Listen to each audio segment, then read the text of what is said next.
Le regard des autres. Le regard des autres ou ce que je pense que les autres vont penser de moi.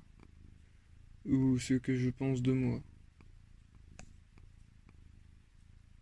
Parce que finalement, c'est juste une interprétation de ce que les autres vont penser qui fait que je me sens comme ça quand je pense au regard des autres. Donc me libérer du regard des autres, c'est me libérer de mon propre regard face à moi-même.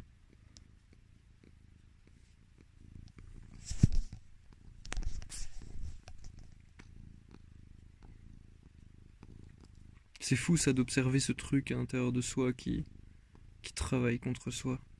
Comme une espèce de coquille auto-générante, une coquille, ouais. Qui fait tout pour ne pas être détruite par le réel en fait à l'intérieur de soi. Et qu'est-ce que j'appelle le réel à l'intérieur de soi? Bah c'est soi, c'est soi quoi. C'est tout ce qui n'est pas une construction d'une éducation, de limitation, de schéma répétitif, répétitif, répétitif. Et en fait, cette coquille, elle fait tout pour ne pas se casser.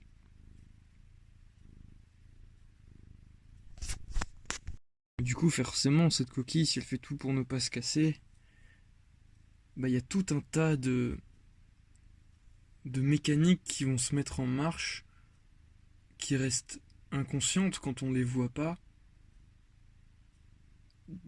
qui vont se mettre en marche pour que la coquille se protège, enfin qu'elle soit protégée d'une éventuelle destruction ou altération. En fait, cette coquille, on pourrait l'appeler le moi psychologique.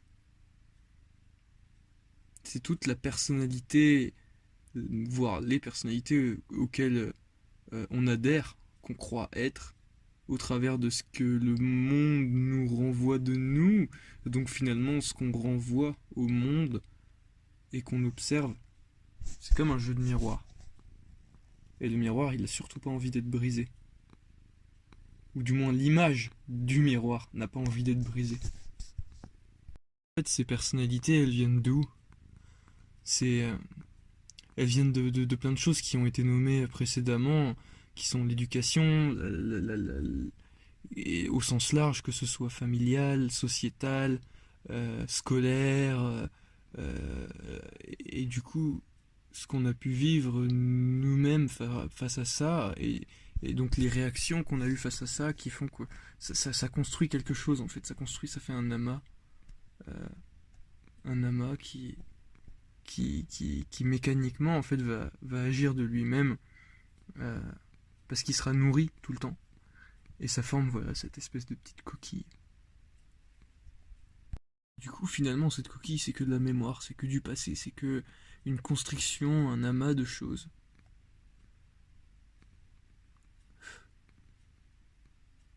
Mais est-ce que la construction, telle une maison faite en aglo, survivra au tremblement de terre de l'être réel que t'es? C'est une bonne question. Une question finalement des plus pragmatiques parce que moi, ce que je vis de mon côté, c'est vraiment un dépouillement petit à petit en fait. Couche par couche de cette coquille, qui peut être apparenté à un oignon. Un oignon ou un truc avec des couches. Des poupées russes, je sais pas. Et, euh, et voilà.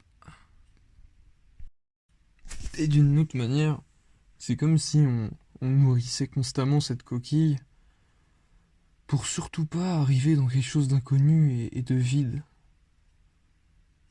Donc faut toujours remettre une pièce dans la machine.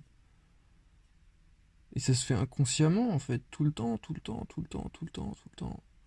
Et même avec un peu de conscience dessus, même en le voyant, finalement, ça se fait quand même, parce que c'est tellement ancré à l'intérieur de toutes nos structures. Limite, c'est ancré cellulairement, quoi. Ouais. Mais du coup, pour en revenir au regard des autres, je pense que pour régler cette histoire de regard des autres, bah, faut se regarder soi. Et que comme ça, en fait. Voilà.